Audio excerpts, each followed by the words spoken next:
Thursday, which are stories you can't find on social media. Subscribe today at CouncilGroveRepublican.com for as low as 35 cents an edition. Did somebody say Taco Tuesday? El Rancho Viejo is just the spot for your south of the border cravings with a full menu of made-to-order Mexican cuisine. And don't miss their $1.75 tacos on Tuesdays. Be sure to try one of their famous margaritas while you're dining in. Open 7 days a week. Find them downtown Council Grove.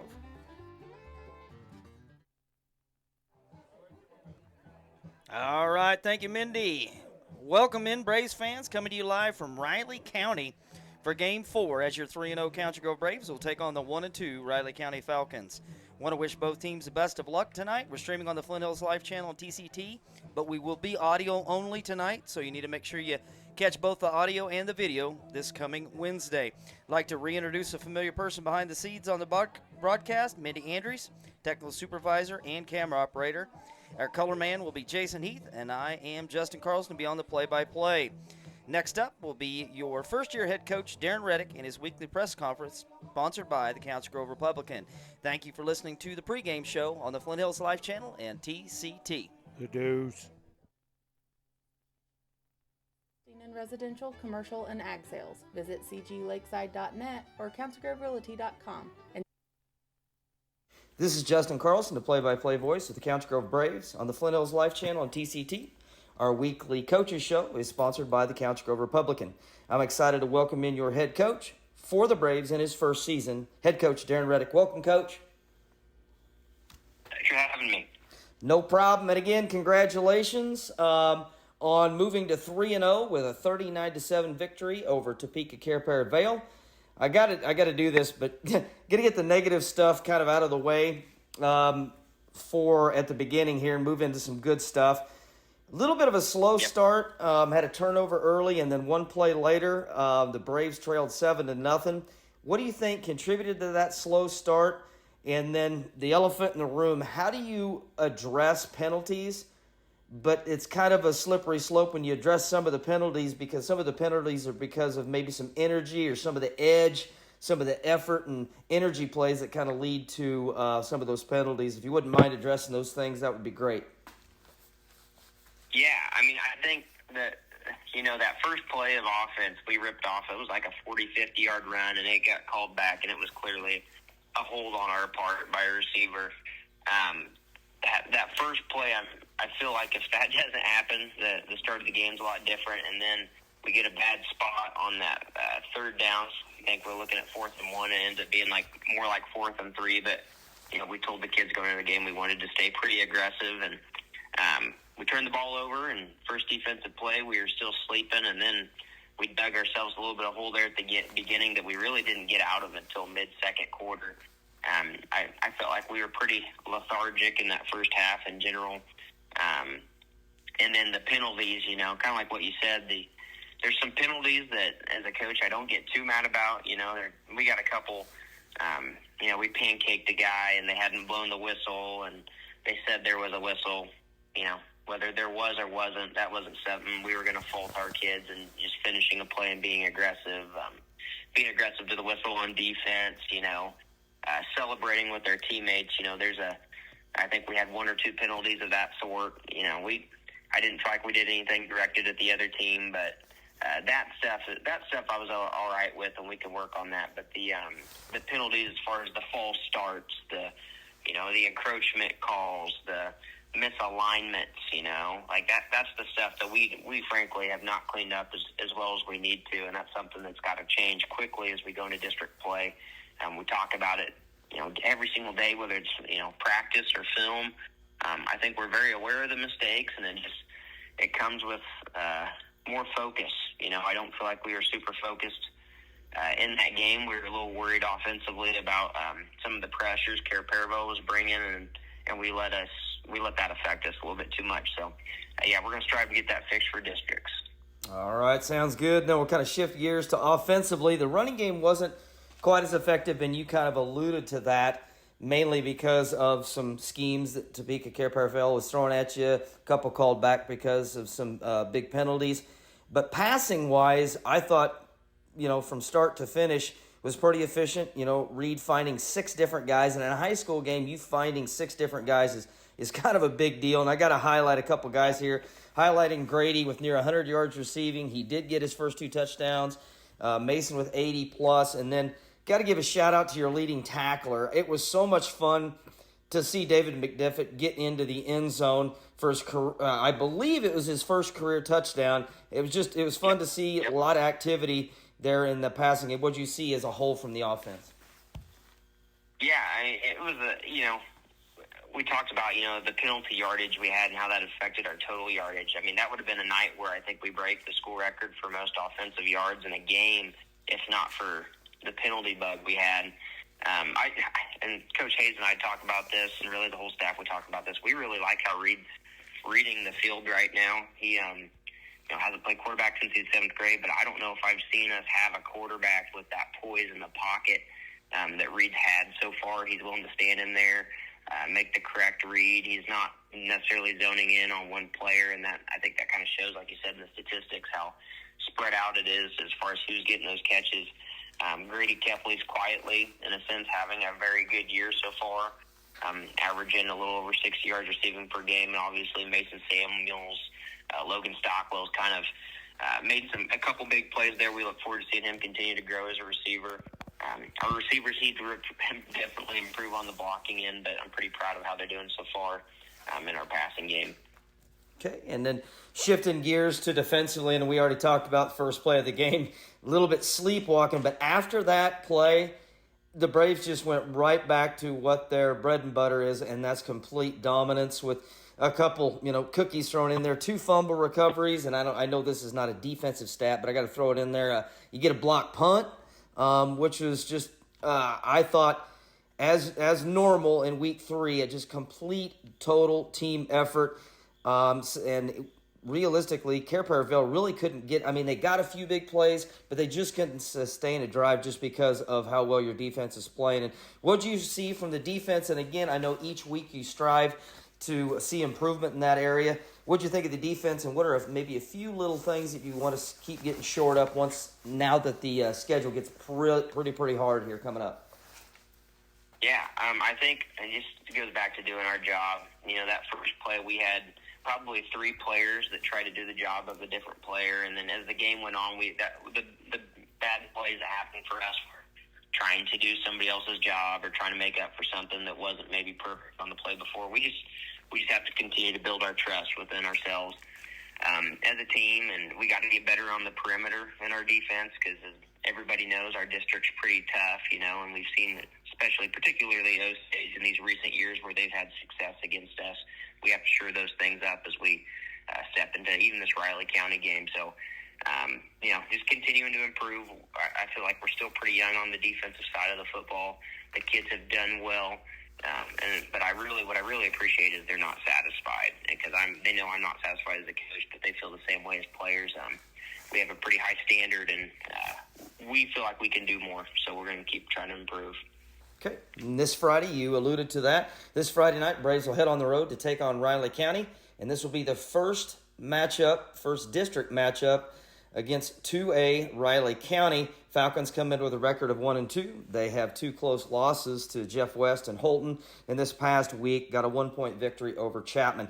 What do you think we're going to see from the Falcons this Friday night? They're pretty similar schematically into what they were last year, and I think talent-wise as well. They lost a couple pretty good skill players. They returned most of their line. They're well balanced in the run and the pass.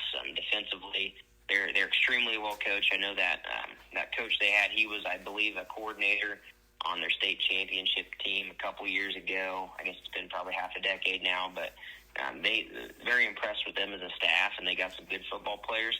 They've played a very tough schedule so far.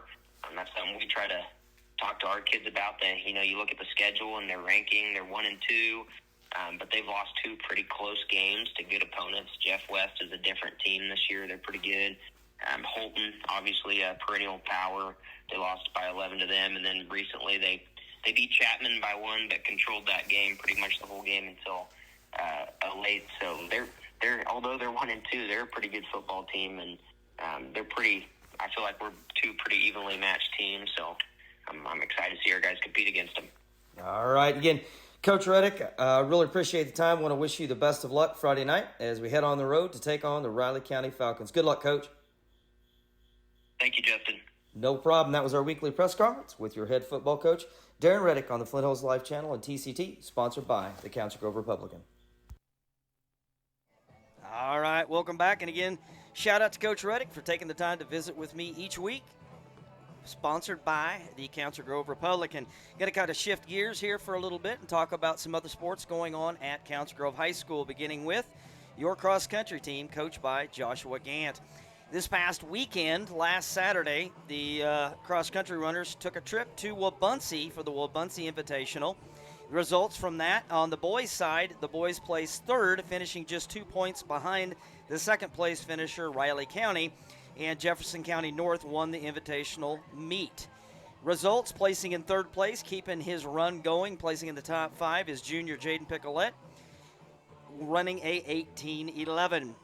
Brody Nelson got 13th place at 2017. Shortly behind him was Carter Bremer, the sophomore, and the kicker got 15th and ran a 20:34. Hayden Horton ran a 20:55, just out of the medals. Freshman Braden Jarvis put together a really good time of 20:55. Aaron Krotz ran a 23:28, and Ronnie Mayer ran a 34:28. On girls, in the girls' side was senior Caston Andrews with a 28:19. Savannah Johnson with a 29:55, and Haley Nielsen did not run last Saturday. Next up for the cross-country team, they will make a trip to Rimrock Farms tomorrow in Lawrence, and I need to double-check that. I'll try to get you those times at which they run, but that's that huge meet where there's 5,000 runners, and that course is crazy, and there's just going to be oodles of people there, so I'll try to get you that time. But if I'm not able to get that time, we'll definitely get the results for you next week when we're at home. Moving on to our Council Grove volleyball team, coached by Milo Swift, currently sitting in a kind of a tough spot. They are still 0 on the season. They fell to Osage City this past Tuesday at home, and they'll take a trip tomorrow morning over to Harrington for the Harrington Invitational. So hopefully they'll break that snide of not getting a win so far this season over there at the Harrington Invitational. Girls golf results, pretty busy. They had 2 meets this past week. One that was actually postponed due to the weather that we had last week at Osage City, and the results for that were as follows. First, the Osage City meet that took place on Monday. The Lady Braves came in at 4th place with a 199, and that was a 9-hole course. Winning that meet was Jeff West at 179, Silver Lake at 193, Osage City at 198, and again, I mentioned the Braves are at 199, so really close to being in those top 3 spots. Individually, at Osage City, Mackenzie Grant with a 46, placing 8th. In 13th place, Giada Plummer with 50. In 14th place, Haley Grant with a 50. 20th place, Taylor Tiffany with a 53. Other 2 girls competing, Desiree Bakura, 55, and Brecken McEwen rounded out with a 63. Last night, the girls competed in the Council Grove meet, the home course meet at our Council Grove Country Club, and the girls put together a very, very impressive score. And this was an 18-hole course, so they end up golfing twice as much as they normally do. They end up taking 3rd place with a 408. First place was Jeff West with a 370, and Osage City with a 392. Individual scores, and we got a whole bunch of personal bests with their scores. Haley Grant came in 2nd place with a very impressive 87. In 8th place, Sister Mackenzie Grant with a 95, also a personal best. 18th place, Giada Plummer with a 113, also a personal best. And also tied at 18th place, Desiree Bakura with a 113. Brecken McEwen at a 120, and Taylor Tiffany at a 121. Next up for the Lady Braves will be a trip to Clay Center on Thursday, October 2nd. And again, the reason why we're here tonight, your Council Grove Braves going to be taking on the Riley County Falcons. Again, they are coached by Darren Reddick, who is in his 1st season. Offensive coordinator Butch Hayes. Other coaches are Brock French and Jay Sameka.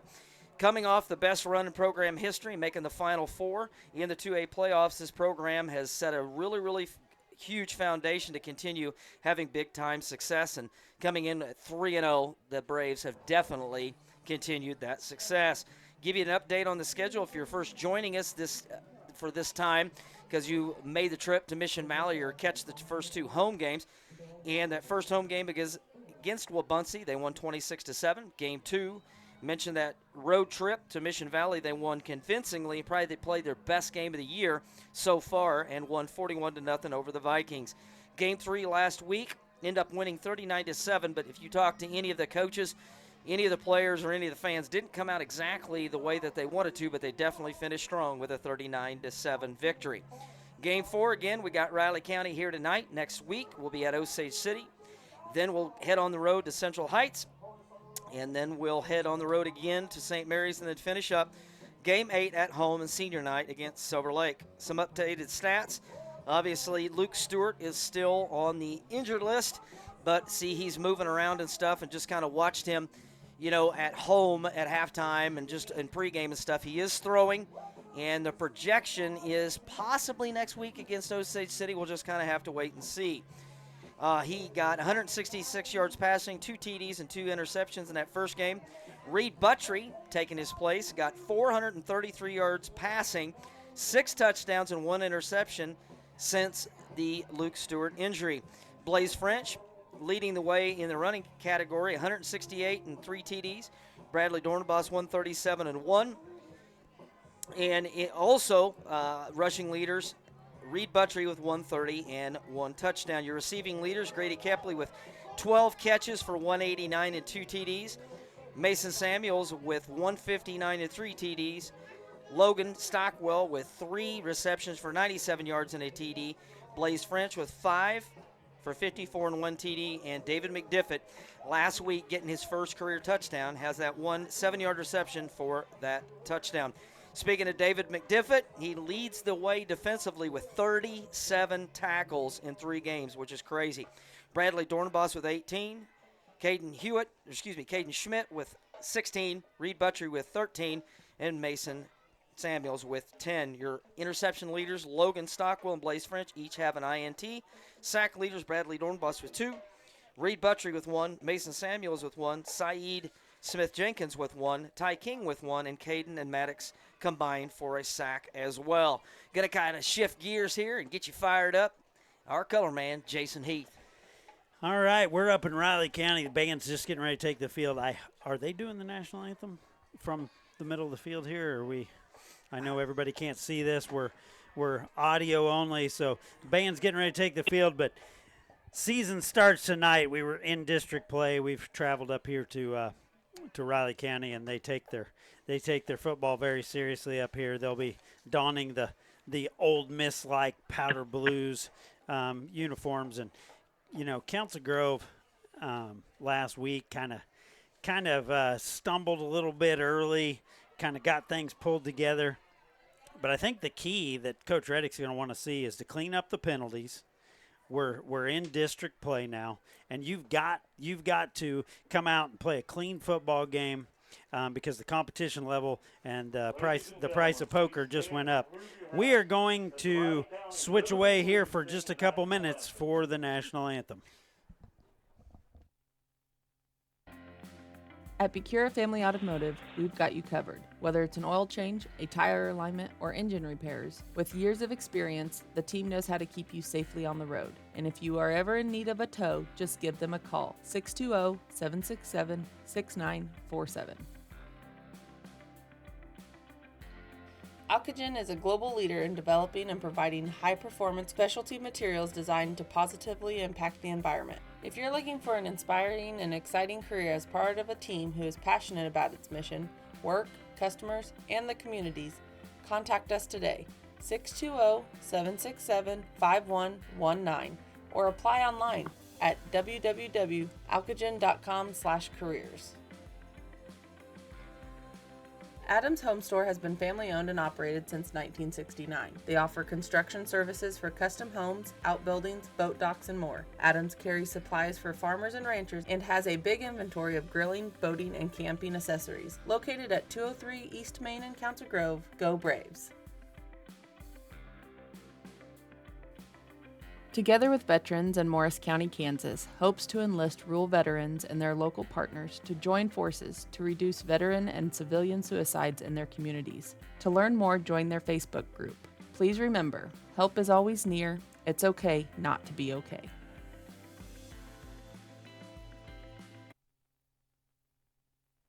All right, welcome back, Braves fans. Excellent job. They got about 5 or 6 girls sang the national anthem a cappella and did a really, really nice job. We'll try, again, like Jason mentioned, I'm going to kick it back over to him. We will try to keep you up to date on time and score as best we possibly can. Again, audio only tonight. And, again, it'll be next Wednesday evening, so you'll be able to watch the game and catch the broadcast. But without further ado, I'm going to kick it back to Jason.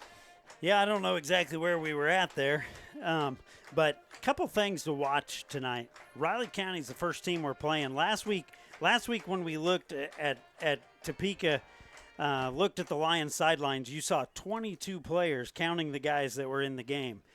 Riley County's got as many or more guys on the roster as we do. And watching them warm up, they're as big as we are. They've got those guys on the roster. So we'll try to give you some updates on if they've got a lot of guys playing both ways, kind of what the substitutions, look like, because I think the team that's maybe in really good shape, this is big on big, and a lot of guys are going to be playing both ways for the Braves, and I would assume a lot of the Riley County's team, they have a pretty good sized roster.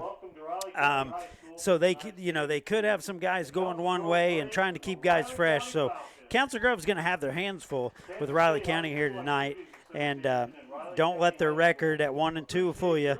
Braves come in here 3-0, and we're excited to kick off district play here against the, as I like to say, the fighting Jordy Nelsons.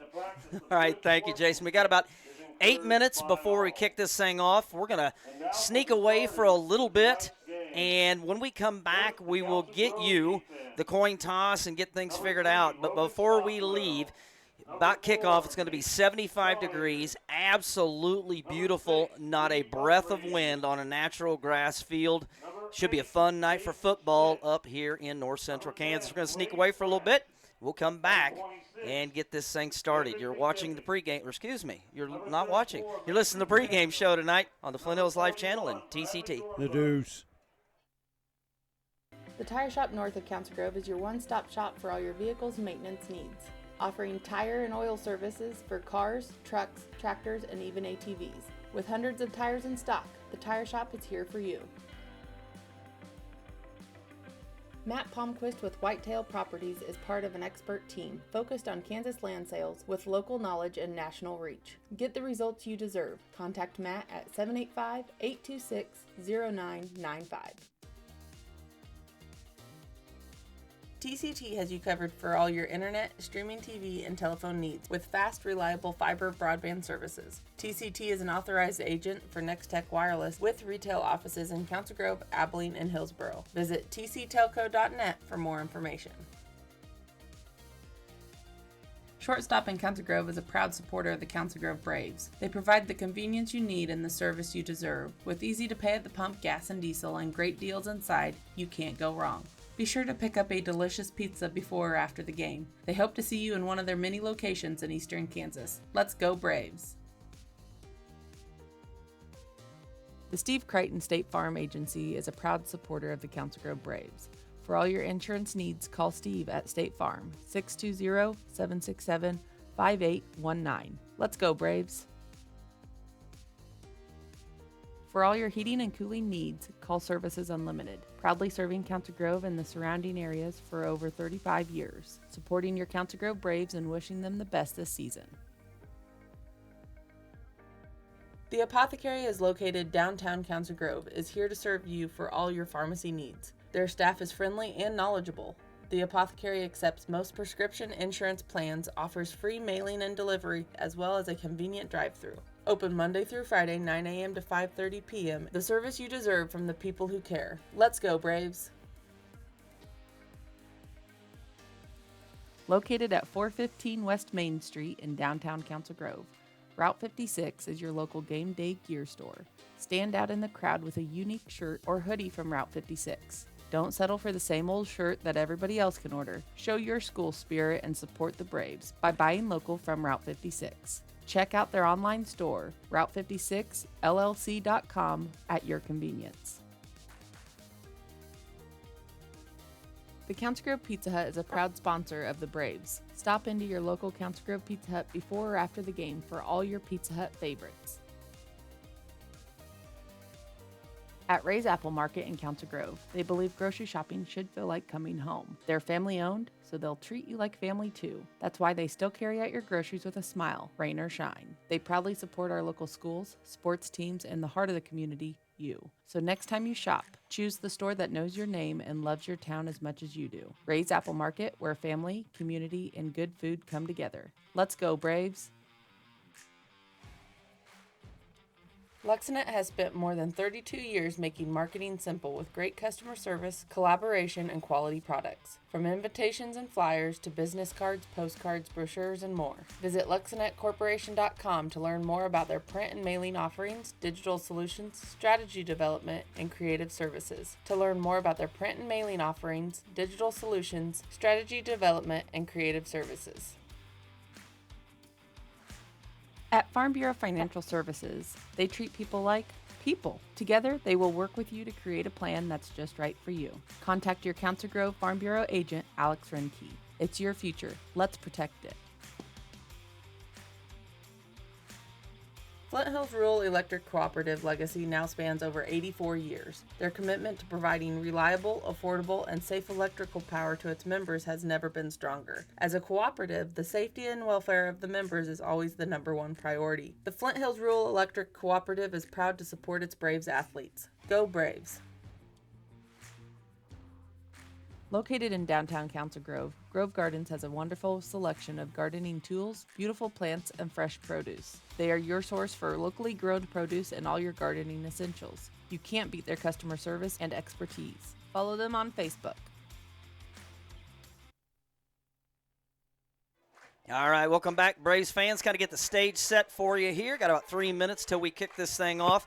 Captains are getting ready to head to center field here. Just kind of let you know, kind of imagine in your mind, if you've never been to Riley County, the field kind of sets odd, and that it sets from the southwest to the northeast. So if you would lay the field across ours, it would kind of go from the north end zone, northeast corner, to the southwest. It's kind of set sideways. And Riley County, again, in powder blue with white numerals and powder blue helmets, and it's kind of trimmed out with red across each one of the numbers. Braves are wearing their all-white uniforms, trimmed out in navy numbers with navy helmets. And got the captains on the far side are going to be Reed Buttrey, Caden Hewitt, Blaze French, and Bradley Dornboss. For the Riley County Falcons, number 29, Riker Warholm, Andy Holmes, number 41, number 3, Trevor Allison, and number 25 is going to be Ryland Wirtz. Got the coin flipped in the air here. There it goes. Obviously, the visiting team will get a call it, so we'll see who he slaps on the shoulder pad to see who going to get her and see what. Talking to Reed. Talking to, they're going to reflip it, or here we go. Council Grove will be defending the northeast goal. Riley County won the coin toss, elected to defer, so Council Grove will get the first offensive possession here to our left. So Braves, as you're listening at home, imagine in your minds, are going to be going from left to right. Got about a minute, and we're going to kick this thing off, Jason. Yep, minute 14 to go, and Braves are going to be on offense first, going back into the sun, like Justin said. The because of the way the field sits, the sun right now is just on the horizon and actually shooting some shadows across the field, but still where we will be looking into the sun as we're snapping the ball. When we look back towards our quarterback, assuming we throw the ball, they will be able to divert some of that sun, and the sun should be gone here before long. Could be tough for the quarterback here for a little bit, just kind of looking back towards the west. But, yeah, Braves will bring that Reed Buttrey-led offense onto the field first, and I think we'll see a little bit different scheme, maybe you'd call it, than we saw last week. Maybe a little more Logan Stockwell. Maybe try to blow the top off a little bit, stretch them out, keep them out of the box, and spread things out. But we'll see what we get. Yep, and one of those things where it's kind of interesting, this being a natural grass field, obviously a little bit different. You want my personal opinion? I preferred always to play on natural grass. Of course, artificial turf, and turf really wasn't much of a thing when I was growing up. Had they even 40 years ago? No. They hadn't invented turf. No. Wasn't it? It was just like concrete with some green spray paint on it. Exactly right. But with as much moisture as we've had this year, and irregardless, Riley County always takes care of their stuff, and the field looks very, very good. Set back deep for your Council Grove Braves, all by his lonesome, is Blaze French setting up shop at about the 6-yard line. And with him being that deep, I would anticipate that Riley County might have themselves a pretty decent kicker. 2 up men are going to be George Muscotti here on the near side. And here we go. Number 25 is the kicker, Rylan Wirtz, for the Riley County Falcons. And here is the kick, and it's a good one, and it is deep. Pushes Blaze all the way back to his 5. Across the 10, across the 20, gets to the far side, gets a little bit of room to the 30, and he's going to be drug out of bounds, but not before. He picks up good return yard and good field position for the Braves. Yeah, Riley County got one guy out to get him to the sidelines, or there might have been more green grass for Blaze to put a little further on the return, but the nose of the ball is right at the 30-yard line, and Braves will huddle up here. First play, first quarter. 11:52. Blaze ran that thing for 8 seconds, so here we go. We'll try to keep you going here. 2 split to the far side, 2 split here to the bottom. Empty backfield for Reed Buttrey. Going to have a man in motion. That's Blaze French. It's going to be a zone read keeper to Blaze French. Stumbles his way forward, drives his man forward, and gets out to the 35.5-yard line. Good play there on first down. Bring up 2nd and 5. Had him spread way out. A little bit of eye candy with Blaze coming across the formation in motion. Zone read didn't give it to him, and Reed Buttrey plows head, gets 5 there, and Braves looks like they're gonna continue to spread these formations out. 2 split to the far, 1 split here to the near. Buttrey claps his hands. Going to be a handoff left side to Blaze French, and he is absolutely blown up the moment that he's got the ball handed to him, and he'll lose a yard. What a play on that right defensive side by Riley County. Going to bring up 3rd down and a long 6. Well, we like to run off that left side. Maddox and Big Hutch over there, and Riley County well-versed, apparently, in the film room. Had half the student body there to meet Blaze French. All right, here we go. 3rd down and 6. 2 split here to the near side. You got Grady Kepley, their leading receiver here, right on the home side. Empty backfield. Reed, 3-step drop, looking, plenty of time. Rushes here to the near side, gets it away, and it will be incomplete. So a 3 and out for the Council Grove Braves offense, and here comes the punt team. Yeah, that was all coverage there. They had everybody sealed up. Reed nowhere to go with the ball, really. I think he more or less threw that away. Grady, the closest receiver, around the 45-yard line. But yeah, I think Mason Samuels was triple covered. It looked like he wanted to go to Mason first, and just nowhere to go with the football. Snap. Punt is away for Reed, and it's end over end, and it is collected at the 35. Sets his feet in the ground and breaks one tackle, not able to break the other one. Going to be shoved out of bounds at the 40, so good field position for the Riley County Falcons. That would be 29, Riker Warholm on the return. Yeah, that was Elkin Spear, number 27, shoved him out of bounds at the 41-yard line. 10:28 to go early, first quarter, no score. Riley County is huddling up here on this first possession. See if they do go with some no huddle or they normally do their huddling up. Number 4, Cadrick Woodard is your quarterback. Got a man in motion. It's going to be a zone read keeper. Option's going to be kicked out here to the near side. He's going to be dumped and dropped by David McDiffit. Tell you what, you couldn't ask for the defensive unit to play an option better than that, and they lost a yard. Yeah, they had the pitch man, and David had the pitch man, and I'll tell you what, the quarterback was bottled up, nowhere to go. He pitched it on the option, and David McTackles was on him and dumped him for, I believe that's number 38. We could keep a running count if you want to. All right, here we go. Woodard in the backfield. Got a man in motion. He does have Wirtz, and he bounces around to the near side. You got a holding penalty possibly and a big hit out of bounds by Caden Schmidt. All he does is hit guys hard. And again, that ball carrier was number 25, Rylan Wirtz. We'll see you on the flag. Riley County appeared to hold.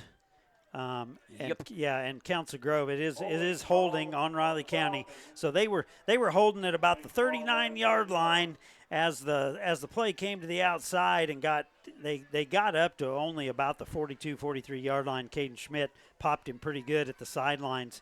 But the hold was the reason the edge kind of opened up there and they were able to get a few yards. But with the penalty, balls goes back to the 41, and with 9:45 to go first quarter, Riley County's facing 2nd and 20. All right, here we go. Ball on Riley County's own 31-yard line. You got trips to the far side. Woodard in the gun, claps his hands, rolls out to the right, looking to pass, and he is in and out of the hands of the intended receiver, number 6, Carter Maxwell. So 3rd down, and what would you guess going that way? 3rd down and Clay Center? Yeah, yeah.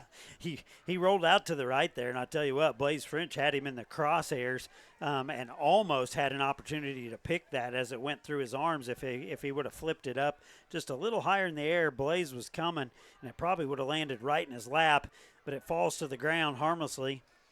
Stops the clock, 9:30, and it's 3rd and really long. We'd love to see the punter early. Woodard, he's got trips again to the far side. Claps his hands. Going to be a pitch play outside to Wirtz. Wirtz slips on the turf and dropped, and he will lose about 5. So it's going to bring up 4th down, and we're past Clay Center. Well, why did I say Clay Center? Clay Center's that Clay way. Center's That the would be other way. Kansas City. Yeah. I don't know what I'm saying, but anyway, nevertheless, defense shows up, and as Jason always says, defense travels. Here comes the punter. Yep, defense travels. The tackle was made by the grass between the 25 and 30-yard line. Bradley Dornbos will probably get credited. He kind of fell towards him as he went down, but Riley County set up to punt here. Punter set up on his own 12-yard line. Is able to get the punt away, and it's end over end, and it's going to be picked up on a bounce by Bradley Dornbos, and he gets his way forward, breaks one tackle, 40 to midfield. He could go 45, 30. He's still on his feet. Down to the 15-yard line. What a return by Bradley Dornbos. All I know is when he set his feet on his own 35-yard line, I'm not kidding, it's like a kid doing a crossover. In basketball where you see them break their ankles, there's like 2 guys that fell down, and Bradley Dornbos just got to that far sideline and took off. Yeah, he actually crossed it over, switched the ball to his left hand to get it to the outside, and took off towards the sideline, a far side from us, and ran it all the way down. Justin must have called it like the 12-yard line, and Braves set up shop with a short field.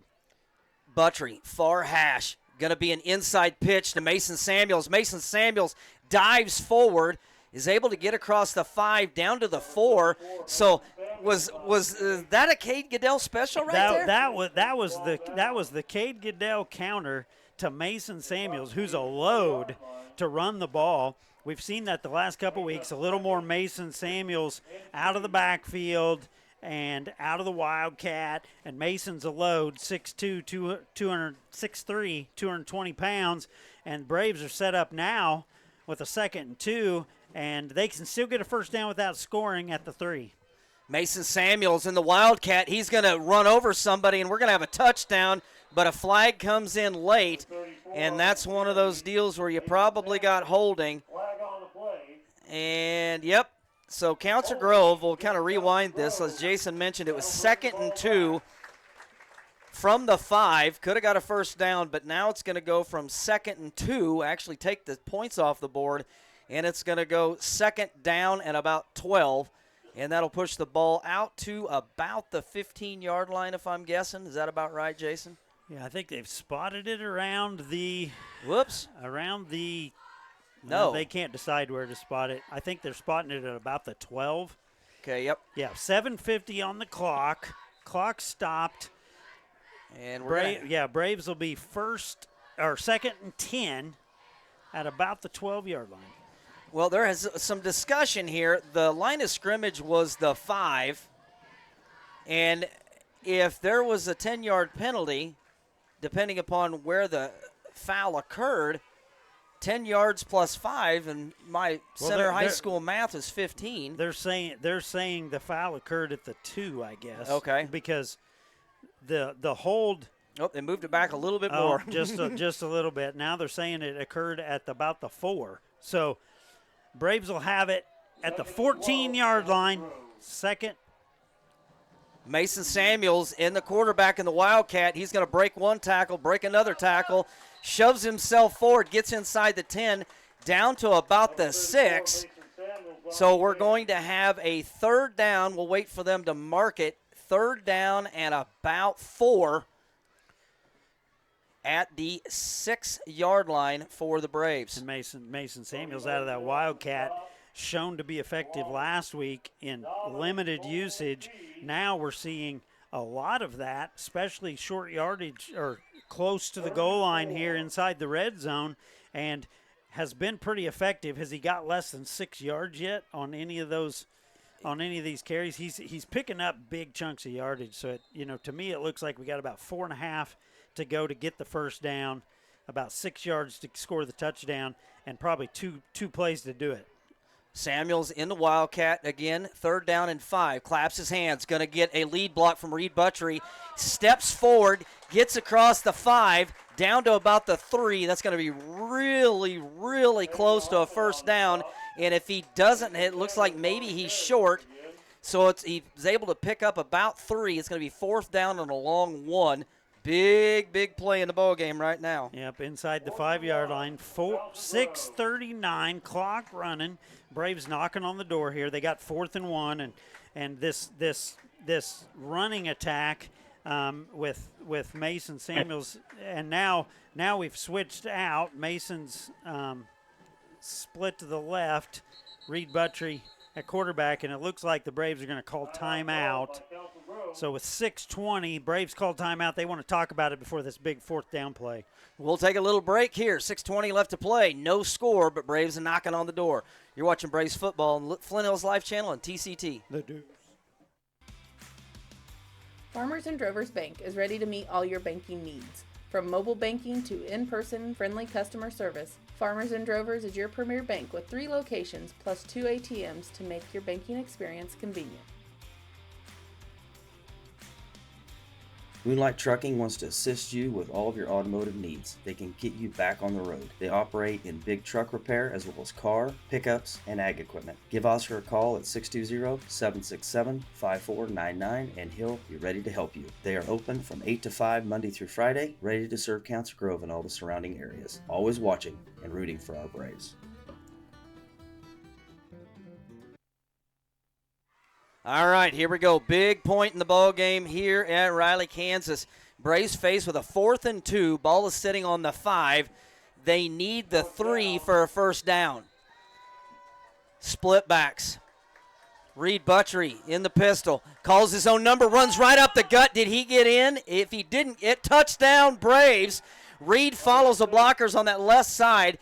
Braves get the first touchdown of the game. 6:16 on the clock, and the Braves have put it in the end zone. Man, what a play call. They had Blaze French and Mason Samuels in the backfield with him, split to his left, and Reed takes it himself through a gaping hole just to the left of the center. Bremer on for the extra point here. All right, here we go. The holder is Bradley Dornbos. Snaps good, holds up, kick is right through It's there. good. Braves lead it 7-0 over the Riley County Falcons here with 6:16 left to play. We're going to take a quick break. You're watching Braves football on the Flint Hills Live channel and TCT. The Deuce.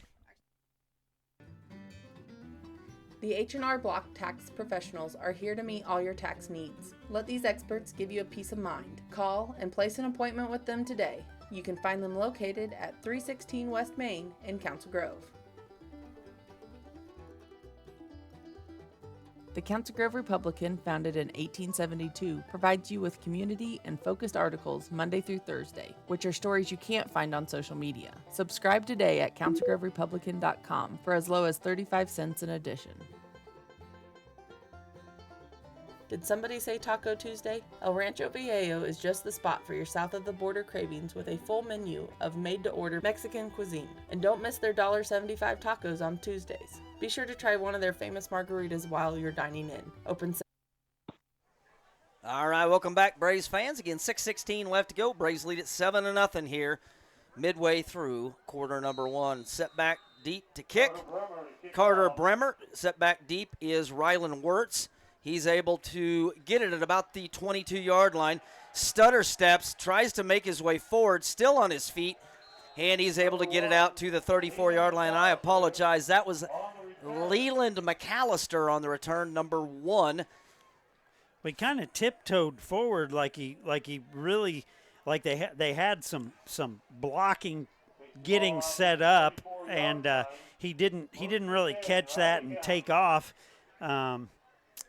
with any conviction. He kind of tiptoed in there, and Braves were able to cover him up pretty quick before the blocking was able to take any kind of shape. So Braves drop him at the 34-yard line. Woodard in the gun.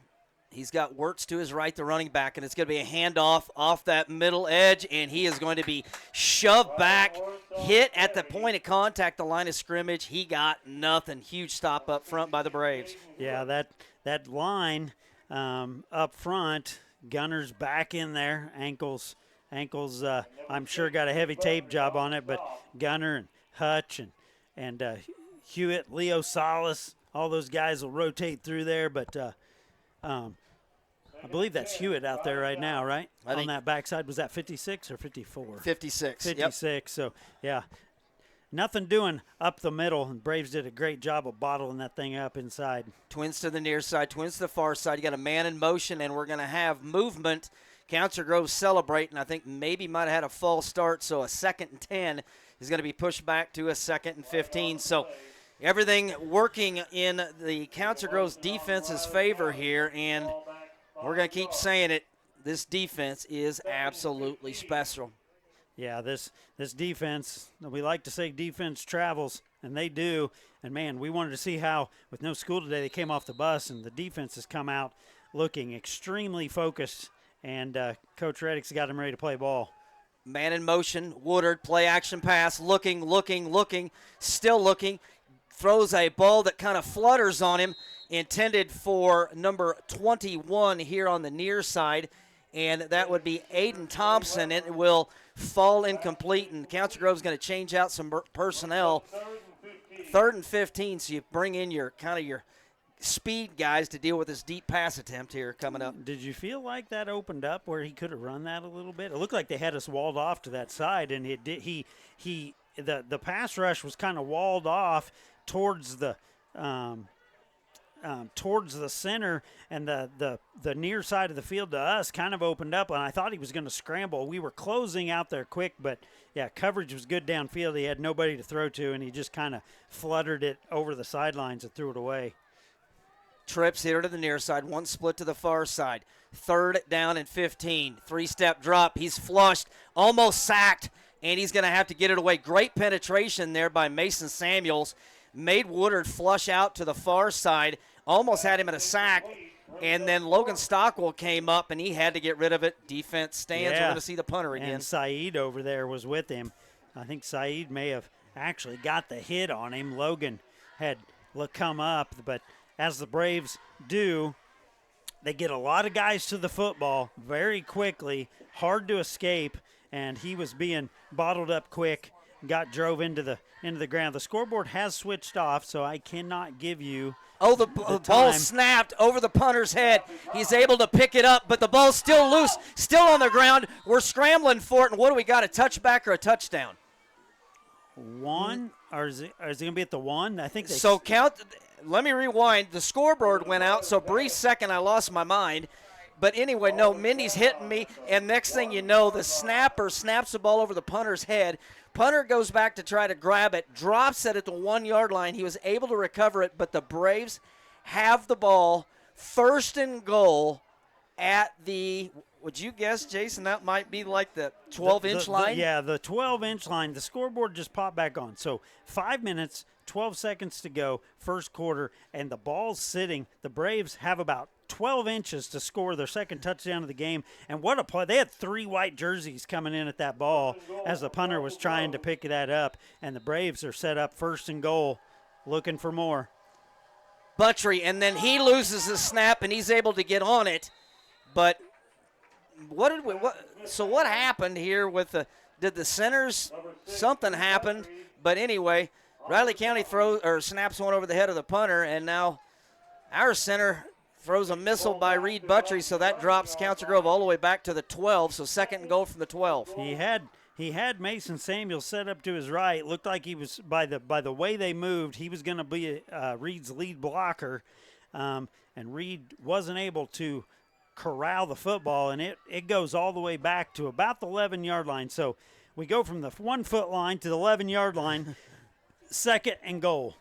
All right, give you the formation here. 1 split to the near, 2 split to the far. Buttry claps his hands. Going to be an inside handoff around that left edge. Mason Samuels, he could get to the corner of the end zone, and he is touchdown. Mason Samuels, touchdown Braves. Braves lead it 13-0, 4:16 to play. That far side official, I'm going to call it scurrying. He scurried to try to get to the goal line to see it. Mason was about 4 yards deep in the end zone by the time he gave the signal. I don't think there was any doubt. But, yeah, the Cade Goodell counter pays off, and Mason's running like a man possessed on his birthday, no less. It is Mason Samuel's 17th birthday, and Braves looking to tack on one more here. Here is the snap, the hold, kick up, and it is good. And we're going to keep it right here because I have to ask a random question. When they run that counter, is the ball actually getting pitched to Mason Samuels? It is being so it's pitched. Considered a pass. It's a forward pass. It's a forward pass. If Mason was to drop the ball, as the ball's being pitched forward, that play, we've talked about this for 3 years since we started calling it the Cade Goodell counter, because Cade was famous for being set up in the backfield to the quarterback's, to his side directly, and he would cut in front of the quarterback on that counter, running against the way his blockers are going, and they'll pitch it forward. And if anything happens and the ball falls to the ground, it's an incomplete pass. So it's a very safe behind the line of scrimmage play that's a kind of a quick hitter. And, man, we may have really found something running that to the big junior Mason Samuels, who's so hard to bring down, and he's in the end zone again. Bremer with a kickoff goes to Wirtz. He brings it here to the near side, trying to set his feet, trying to find some open windows, and he does. Good return there by Wirtz. Finds a little seam down the middle, gets out to the 40-yard line, and that's where Riley County will have their 3rd possession of this quarter. Caden Schmidt comes up to make that stop, to kind of stop his progress at the 40-yard line. But when Schmidt comes up to hit you, I mean, he's not messing around. He's just not going to stop you. He's coming up to hit you, and he did at the end of that play. So Riley County sets up at the 40, and they haven't done much but go backwards here in this first quarter. Woodard, handoff Wirtz, and he is going to be hit and dropped 2 yards behind the line of scrimmage. And again, Jason alluded to it. Our front 3 are absolutely wrecking their front 5 linemen. Oh, it's unbelievable when everybody gets to watch the replay on this. Gunnar Gleason right there. Just, good to see Gunnar back from the injury, but Gunnar getting a little, getting hold of the quarterback. Those guys like it when they get in the backfield. 2nd down and 11. Woodard, 3-step drop, looking to pass, and he's going deep over the sideline boundary near side and throws it over the head of his intended receiver. Good double coverage there by Seamers and Schmidt, and they were going for it all on that boundary route. Yeah, Schmidt running side by side, running with him. Great coverage, but Seamers, nobody deeper than him, and he had safety help over the top. And I'll tell you what, I don't think he could have caught that if it had been thrown in bounds. I think we either would have picked it or it would have been tipped away, because that was great coverage by the Braves on that deep ball by Riley County. 3rd down and 11. Trips here to the near side. Ball setting on Riley County's own 38-yard line. 5-step drop looking. Going with a little wide receiver screen here on the near side. And it goes to Wirtz. He's going to be short of the sticks. Was able to pick up some positive yardage. Picked up about 8. But due to the loss on the play, it's going to bring up 4th down and 3. So decision time here for Riley County. Council Grove got great field position the last time. And after the punt return by Dornbos, they even got great position. So if you're Riley County trailing 14-0, do you run the risk of not punting here, Jason? Yeah, or do you go for it? I really think this is a position where you would punt the football. You're not to the 50, and I think they're going to go for it. I think they're going to say, hey, maybe we've given Council Grove a little more than we should have, and we're going to go for it. But they may be trying to get us to jump too, so you got to be disciplined on this hard count. Woodard, and it looks like that's what he's probably doing. And yep. Just went with the hard count. Council Grove did a great job of standing tall. Riley County's going to call a timeout. 3:27 left to play here in the first quarter. Braves lead it 14-0. You're watching Braves football on the Flint Hills Live channel and TCT. The Deuce. 7 days a week, find them downtown Council Grove. At the Morris County Hospital, they are proud to stand behind our hometown athletes, the Council Grove Braves. Whether it's on the field, court, or on the track, these athletes show us what hard work and dedication looks like. When injuries happen, their team of professionals are there with expert care to get them back in the game and stronger than ever. The Morris County Hospital is caring for our community and cheering on the Braves. Let's go, Braves! DHC Chiropractic is helping you feel your best with services such as spinal manipulation, various forms of physiotherapy, and dry needling. Call into our office to schedule your appointment or reach out to us on Facebook. Need help navigating the real estate market? Give a local Council Grove Realty or Lakeside Property Realtor a call today. They are members of... All right, welcome back, Braves fans. 4th down and 2, and it looks like Riley County is staying with the offense here. Big play in this ball game, and he is going to roll out. Woodard's trying to get to the edge, looking. Pass is going to be deep, and it is going to be incomplete. There was some contact. No flag occurred at the pass reception that fell incomplete, but there was a flag that occurred at the line of scrimmage, and Council Grove's pointing towards Riley County. I think that's a hold based on where it was. No, ineligible receiver downfield, actually. But that is declined. Yeah, that is declined. Braves are going to take over at the 47-yard line, but Blaze French in coverage there, they went deep, and really not much of a chance to catch the ball, and Blaze in good position. Didn't get the penalty downfield, good coverage, and Braves really got it cooking here. 3:20 to go first quarter, and their defense gives them the football back at the 48-yard line, looking for more. And if you're Riley County, you might want to think about some adjustments here, because if the Braves get it going here again, it's starting to get away from you pretty quick. Again, like Jason mentioned, 1st and 10. Ball sitting in the middle of the field at the Riley side of the 50 at the 48. Buttry calls out the signals. Here's the snap. He's going to call his own number up the middle, and a huge hole develops, and Reed rumbles forward for about 7. Great play there on first down from the junior. Look where the blue jerseys are versus the white jerseys. Literally, I'm not sure if they touched him for the first 3 to 4 yards. He gets 2 more after contact and gets a full 6.5 yards on first down. And the Braves' offensive and defensive front is just controlling this game at the line of scrimmage. Clock down to 2:45. Braves faced with a 2nd down and 4 at the 41-yard line. Buttry calls out the signals. Going to call his own number again. Go along that left side. Breaks one tackle. Not able to break the second one. Gets down to the 39-yard line. He'll be short, but not by much. It's going to ring up a 3rd down and about 1. Yep, 3rd and 1.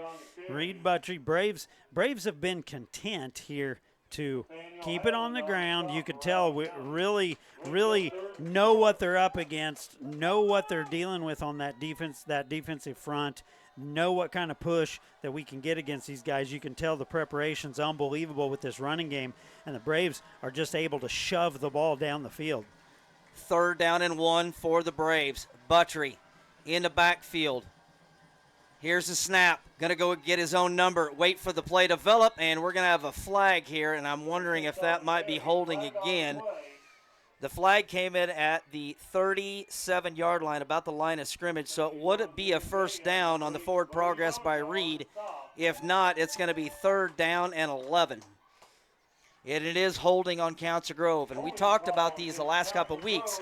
These penalty flags, Jason, are going to when you get into district play, these penalty flags start getting. We've had some good fortune. We've had the snap over the punter's head. We're leading in this game 14-0, but you've got to week over week get a little better, start to filter some of these penalties out, because as the competition as it is right now ramps up, we can't be shooting ourselves in the foot on these drives. We had enough yardage for a 1st down there, and now we're on the other side. The ball's spotted about the 48-yard line, but we're in a 3rd and long situation. Twins to the far side, twins here to the near side. Buttrey. And we're going to have movement, and we're going to have a false start. So you went from a 1st down to a 3rd down and 11. Now we're going to have a 3rd down and about 16. Yep, 3rd down and 16. I'm a big Logan Stockwell fan right now. At 3rd down and looks like about 3rd down and 14 is what they're going to call it. But Braves now facing 3rd and long, minute 17, clock running. They're going to spread them out here and look for the ball to go in the air. Got twins to the far side, twins here to the near side. Reed Buttrey, empty backfield, and Riley's bringing pressure. It's going to be an underneath screen to Bradley Dornbos. He breaks one tackle, breaks another tackle, and he's finally ankle tackled, but not before he gets to the 35-yard line. What a great play call. Butch Hayes saw that they were going to bring pressure, set up a middle screen to Bradley Dornbos perfectly, and Braves got a 1st down.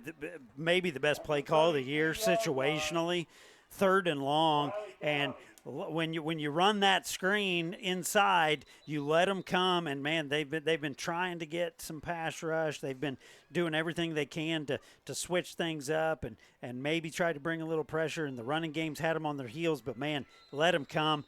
Bradley catches the ball and just squirts through the middle.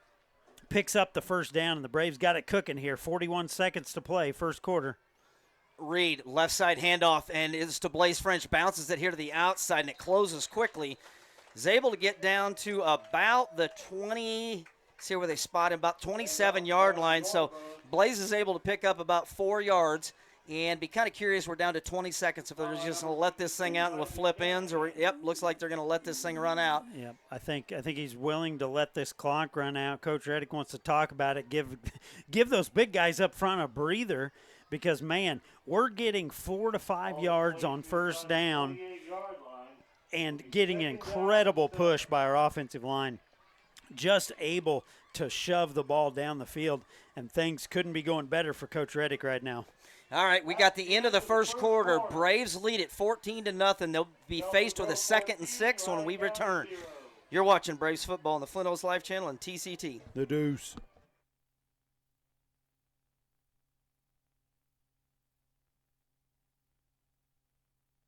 The Flint Hills Association of Realtors assisting in residential, commercial, and ag sales. Visit cglakeside.net or councilgroverealty.com and see what a local realtor can do for you. For over 100 years, Citizen State Bank has gone the extra mile for its customers, providing big bank amenities while knowing their customers by their first name. Stop in today at any of their 7 locations or check out their services online at extramilebank.com.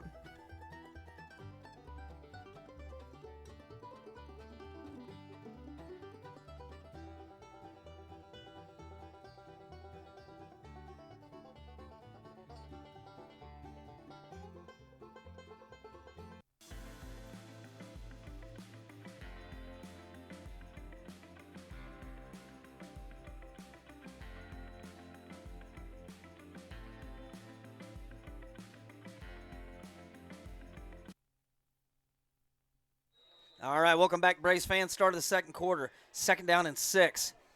Buttrey's got 2 split here to the bottom of your screen. It's going to be a handoff right side to Blaze French. Pushes his way forward, gets down to about the 26-yard line. Going to bring up 3rd down and a long 5. Yeah, Braves with the ball inside the 30-yard line. Start of second quarter, 11:42, clock running here. So long 4, but it's 2 down. It's 2 down territory for the Braves. You either want to pick this up, you know you got 2 to get it, keep things clean, keep the penalties, keep the hankies in the pockets, and go get this first down. David McDiffett in the backfield now with Reed Buttrey. Here's a snap. Reed is going to play action pass, looking to pass, decides to throw it over the middle, and a little bit short of Mason Samuels. And Reed went with like a zone read, like he was going to do a QB sneak and then drop back, and couldn't quite get his feet underneath him and set because he had so much pressure in his face. And I think if he'd had a little bit more RPM on that one, I think Mason might have got it. Yeah, because Mason kind of lollipopped a circular. I don't know what the route was. He cut it off. It looked like when pressure started, he kind of curved back towards his quarterback and dove just off his fingertips. Almost got back to the ball and bailed a Reed out. But with the ball inside the 30, Braves will go for it. 4th down and 4 yards. Trips here to the near side. Twins on the far side. Buttrey claps his hands. 3-step drop. Looking. Steps up into the pocket. He's got some room to run.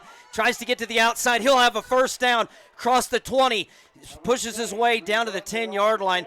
What a read by Reed Buttrey. Seeing that the defense just absolutely just smother our wide receivers, but a seam opened up on that far side. Saw the seam, hit it. First down, Braves. Yeah, they almost had him a couple times where you started to think he was going to get tackled. Reed, being shifty back there, steps through, gets out to the right, almost throws a fake as he gets close to the line of scrimmage, and continues to run out to the right, gets a first down and a lot more. Ball's inside the 10, 1st and goal, 10:37 second quarter, looking for pay dirt. 2 split to the far side, 1 split to the bottom is Smith Jenkins. Buttrey claps his hands, looking to pass over the middle, and it's intended for Smith Jenkins. Did he catch that? Touchdown. What a pass and what a catch by Saeed Smith Jenkins. And we got another kid this week with his first career touchdown. He was split out wide, went on a quick inside slant, got on the inside shoulder of the corner, and Reed threw an absolute strike. And Saeed went down and caught it. What a play, what a catch. He threw an 80-mile-an-hour fastball just to the outside where the defender couldn't get to it, and Smith Jenkins catches it about a yard deep, rolls into the end zone, touchdown Braves. Wow. Extra point is up, and it is perfect. Holy mackerel, 10:23 left to go here in the second quarter. Braves lead the Riley County Falcons 21-0. You're watching Braves football on the Flint Hills Live channel and TCT. The Deuce.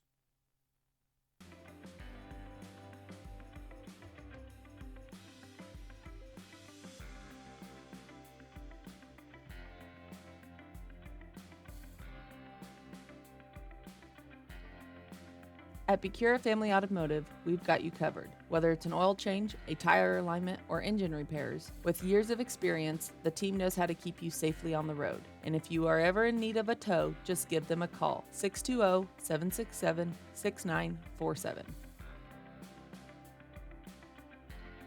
Alcogen is a global leader in developing and providing high-performance specialty materials designed to positively impact the environment. If you're looking for an inspiring and exciting career as part of a team who is passionate about its mission, work, customers, and the communities, contact us today, 620-767-5119, or apply online at www.alcogen.com/careers.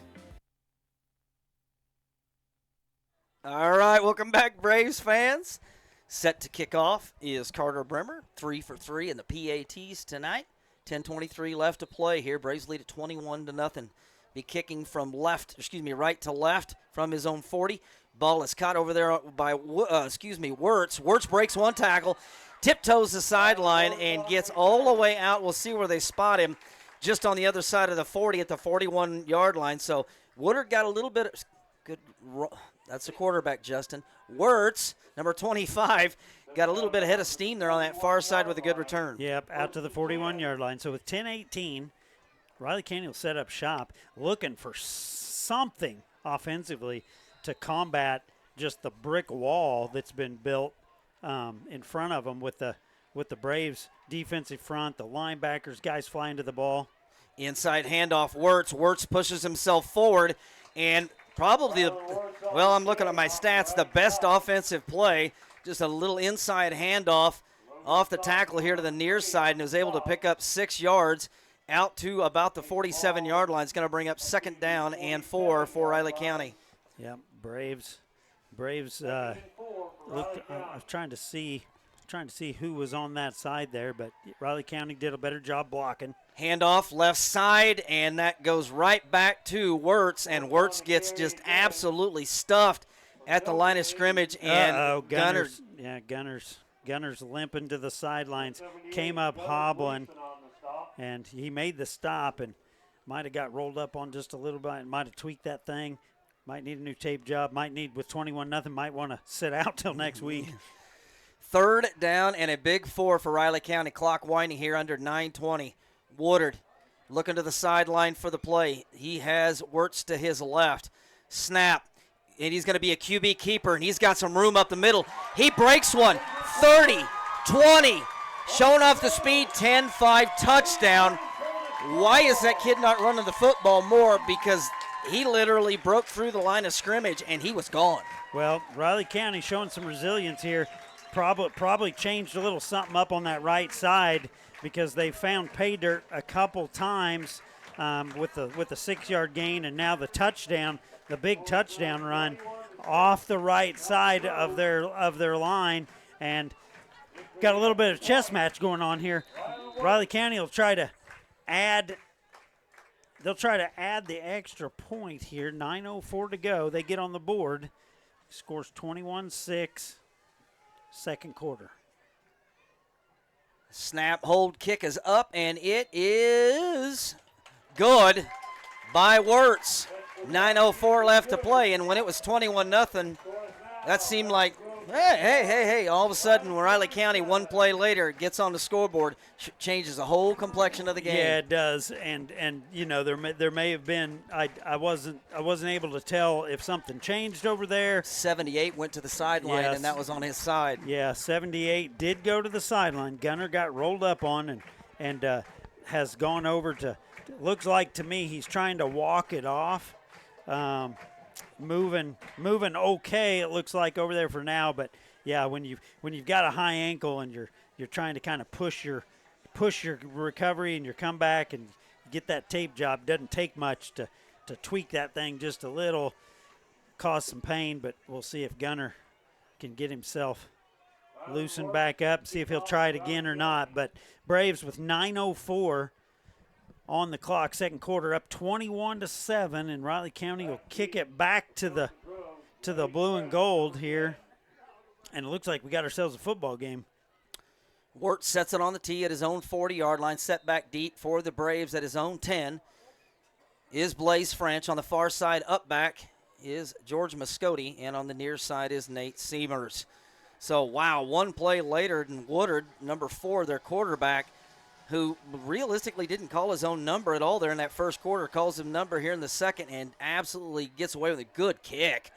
Pushes Blaze all the way down to his own 3-yard line across the 10, 15, brings it to the near side to the 20, breaks one tackle, spins, stays in bounds, still on his feet, and he's going to be drugged back to the 22-yard line. He had up to the 25, tried to reverse direction, but the pursuit finally caught up to him. Yeah, I'm not sure which button he hit on the video game controller, if that was the X or the O that makes you spin.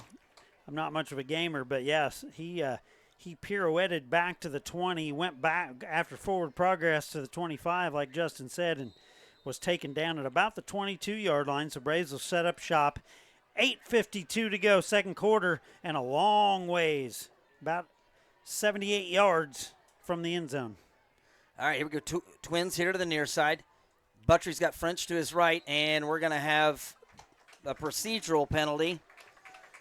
Illegal motion, false start on Council Grove. So, Yeah, kind of time to say Rice Krispie treats if you were watching last week with some of these penalties. We had to come up with a code word.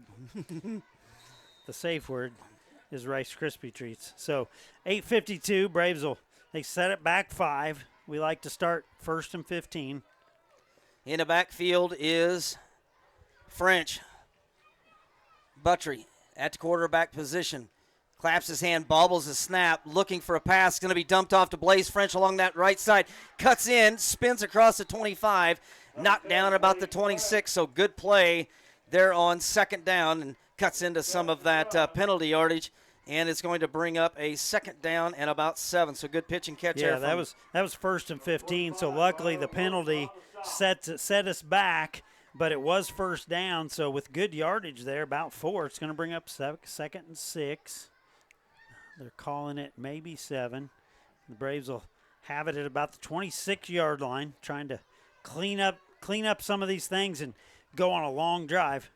Smith-Jenkins split here to the bottom, to the near side. Buttrey calls his own number, pushes his way forward, and he's going to be met immediately.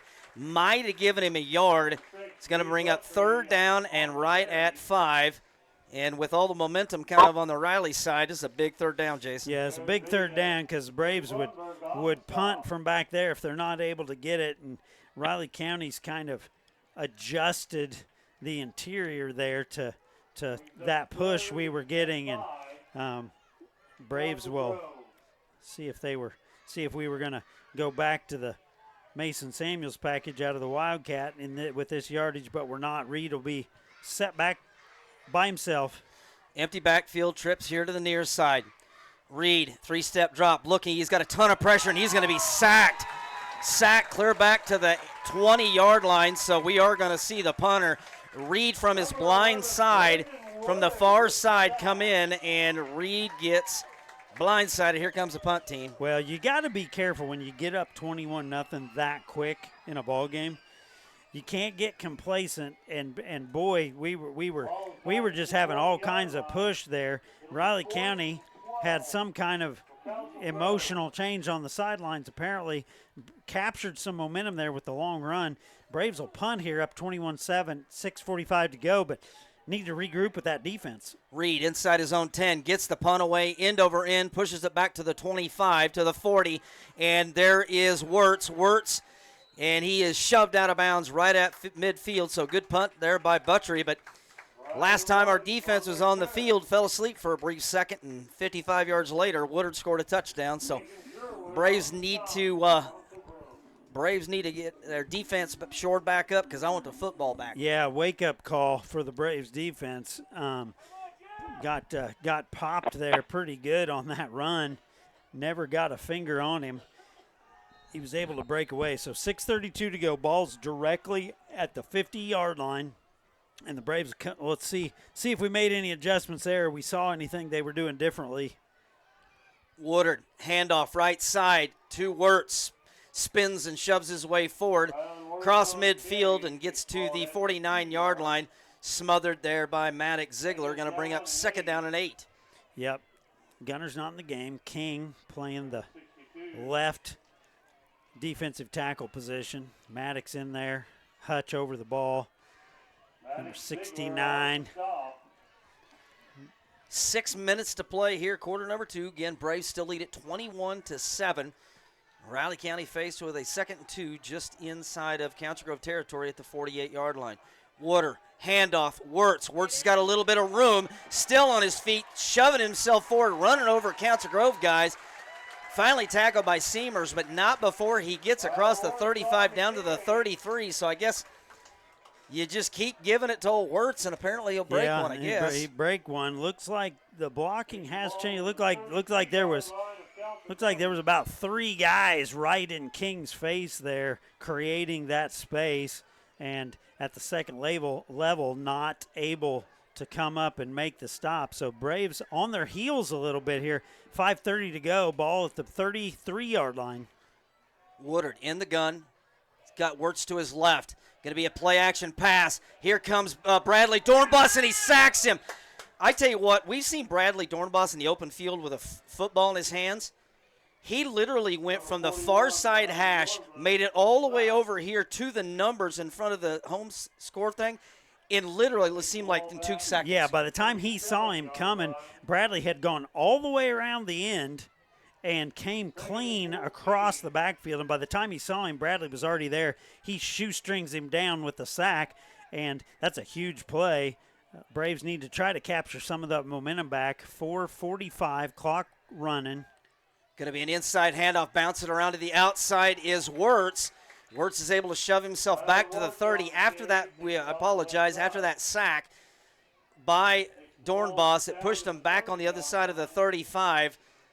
And so after that sack, Wirtz was able to pick up about 7 on that play. Going to bring up 3rd down and 7, 4:20 to play. 3rd down and 7, and Raleigh County down 2 touchdowns. You know this is 4-down territory on the other side of the 40 here. Ball will be spotted at about the 30-yard line.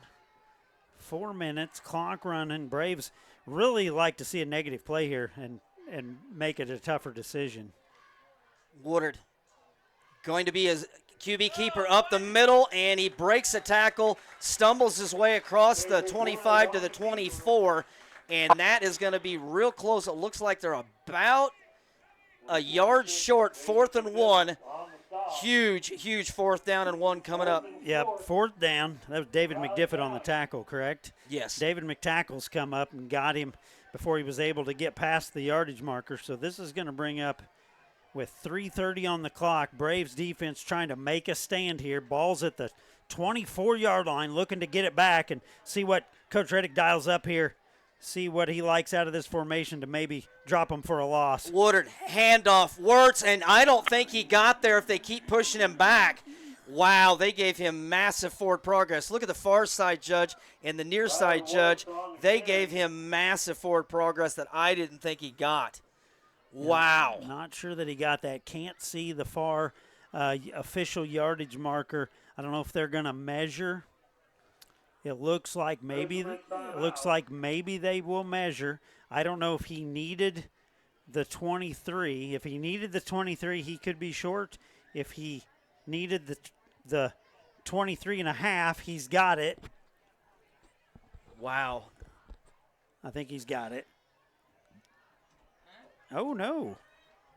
And, yep. Oh, he did get by it. the nose of the football. But when he was shoving himself just off tackle here to the near side, the far side judge who spots the ball had him a full yard back. This near side judge had him a full yeah, he could see him on this side, and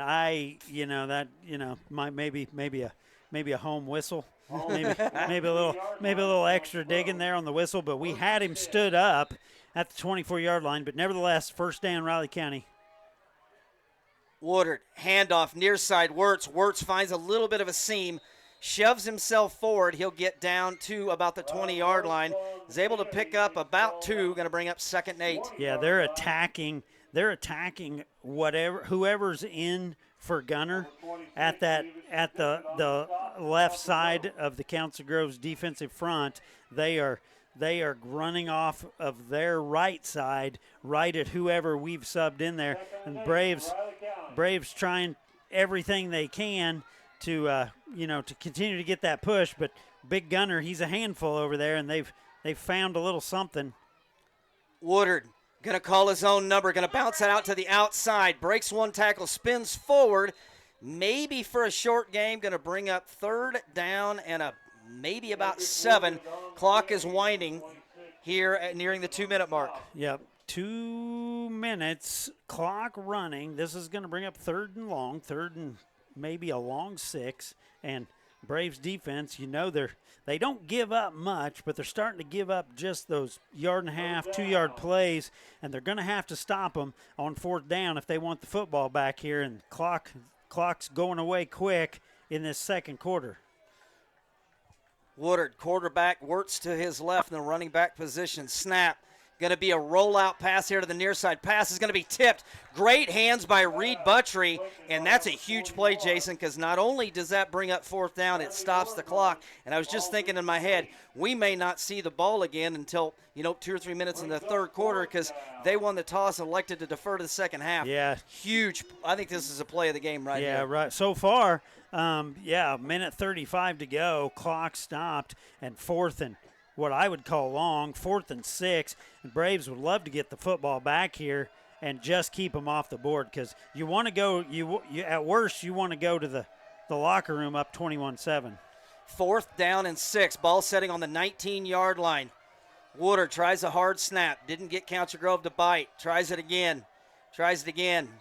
And I believe they're going to call a timeout and come up with a play to figure out how to get 6 yards. We're going to take a quick break. 1:35 left to play here. Riley County on Council Grove's 19-yard line, trailing 21-7. You're watching Braves football on the Flint Hills Live channel and TCT. The Deuce. Adams Home Store has been family owned and operated since 1969. They offer construction services for custom homes, outbuildings, boat docks, and more. Adams carries supplies for farmers and ranchers and has a big inventory of grilling, boating, and camping accessories. Located at 203 East Main in Council Grove, go Braves! Together with veterans in Morris County, Kansas, hopes to enlist rural veterans and their local partners to join forces to reduce veteran and civilian suicides in their communities. To learn more, join their Facebook group. Please remember, help is always near. It's okay not to be okay. The Tire Shop north of Council Grove is your one-stop shop for all your vehicle's maintenance needs, offering tire and oil services for cars, trucks, tractors, and even ATVs. With hundreds of tires in stock, the Tire Shop is here for you. All right, welcome back, Braves fans. 4th down and 6 for Riley County. Heading towards the southwest end zone. Big play here. They only have one timeout left. Council Grove has 2. Woodard, one split to the far, one split to the near. Calling out the signals. 3-step drop, looking, a ton of time. Passes over the near side, and it's caught down at the 11-yard line, and I believe that looks like that was enough for a first down. That was a very good throw by Woodard. Found his guy on the sideline and was able to keep the drive alive. Clock stopped, 1:28 to play. He knew what he needed. He knew he needed the 11, and that's what he got. Logan Stockwell in coverage right there to bring him down on the spot, but good pitch and catch. So with 1:21, clock has restarted. He was down. They moved the chains. He was down in bounds. So with 1:15, clock winding, it's at the 11, and this is an important stand here with a minute to play for the Braves. Woodard, one split to the far side. Woodard, handoff. Wirtz, ankle tackled, is broken, still on his feet, stumbles himself down inside the 5. Clock is running here at 50 seconds left, and we do have an injured player, which will stop the clock. Didn't quite see who it was, Jason. Not sure who it was yet. We'll get you a number. He's kind of moving around. Can't really tell. Ball will be at the 5-yard line. Can't tell who it was, but we're going to take a quick break here. 53 seconds left. Riley County faced with a 2nd and 4. They can get a first down at the 2-yard line. They only have one timeout left. Huge moment in the game here. We'll be right back. You're watching Braves football on the Flint Hills Live channel on TCT. The Deuce. Matt Palmquist with Whitetail Properties is part of an expert team focused on Kansas land sales with local knowledge and national reach. Get the results you deserve. Contact Matt at 785-826-0995. TCT has you covered for all your internet, streaming TV, and telephone needs with fast, reliable fiber broadband services. TCT is an authorized agent for Nextech Wireless with retail offices in Council Grove, Abilene, and Hillsboro. Visit tctelco.net for more information. Shortstop in Council Grove is a proud supporter of the Council Grove Braves. They provide the convenience you need and the service you deserve. With easy to pay at the pump gas and diesel and great deals inside, you can't go wrong. Be sure to pick up a delicious pizza before or after the game. They hope to see you in one of their many locations in eastern Kansas. Let's go Braves! All right, welcome back, Braves fans. Good to see Nate Seamers down on that play. Was able to get up and walk off on his own power. But we got ourselves an opportunity here for this defense to really make a stand because 53 seconds left. Riley County has one timeout left. They're faced with a second down and a short 5 is what they're calling it on the scoreboard. They can get a first down at the 2. So big time play here. Clock is winding here. Only a chance for a couple more plays unless you got some incomplete passes. Woodard's going to call his own number. Tries to sneak his way inside, and he's going to be dropped at about the 4-yard line. Timeout for Riley County. Ball's down at the 4. Clock stopped at 40 seconds left. Wait and see where they spot it. Jason, they haven't moved the chain yet, have they? No, not yet. It's going to be the 4-yard line. David McDiffitt comes up and makes the stop. Big-time tackle there for not much of a gain. So with 40 seconds to go, it's going to be third down. They're out of timeouts. So you've got a couple plays here.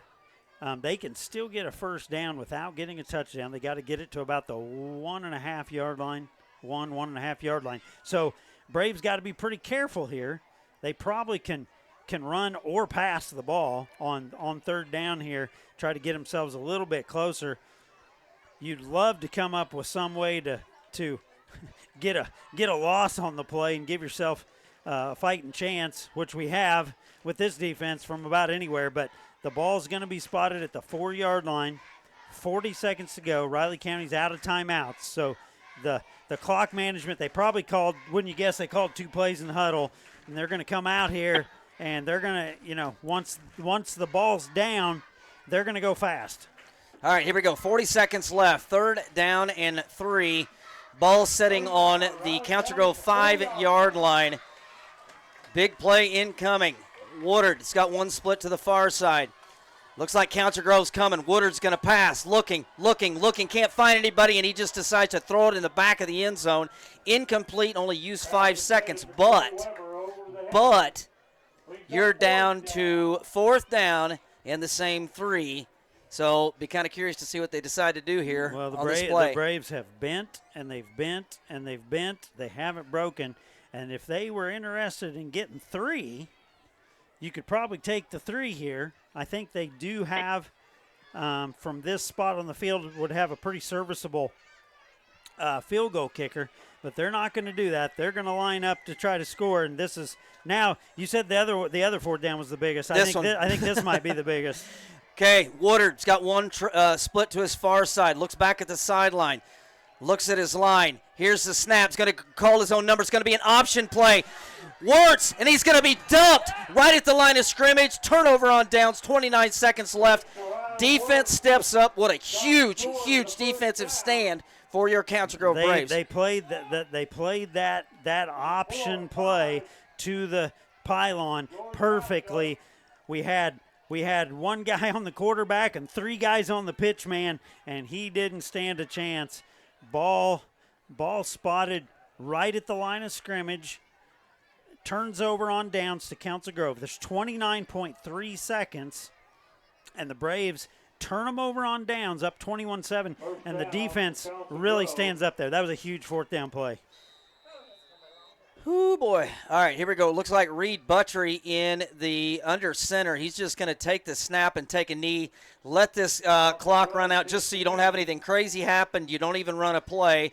Riley County will get the ball coming out of halftime, but Council Grove, for I would say 75% of this game, is completely dominated it. And then all of a sudden, Woodard rips a long touchdown runoff for 55 seconds. Since that point, Council Grove's had to punt. Riley County went on a huge drive. But the one lasting memory going into your mind of the locker room is we held them for 4 straight plays inside the 10 and kept them out of the end zone. I believe Council Grove has a momentum right now. Yeah, I was about to say maybe a little first half fatigue as the half's winding down. You haven't been able to take that break and get everybody go sit down because Braves, everybody that's been out there, now with Gunner out, everybody's playing a lot of snaps. Everybody's leaning on everybody. They got a big offensive front. They're maybe not as fast as we are with our defensive front, but man, when you're leaning on each other all night, people get tired, but the Braves stand up there, keep them out of the end zone, and man, I know Coach Reddick's happy to get to halftime. Absolutely, and you're happy to get to halftime, leading 21-7. We're going to sneak away here for a little bit. You're listening to Braves football on the Flint Hills Live channel on TCT. The Deuce. The Steve Crichton State Farm Agency is a proud supporter of the Council Grove Braves. For all your insurance needs, call Steve at State Farm, 620-767-5819. Let's go, Braves.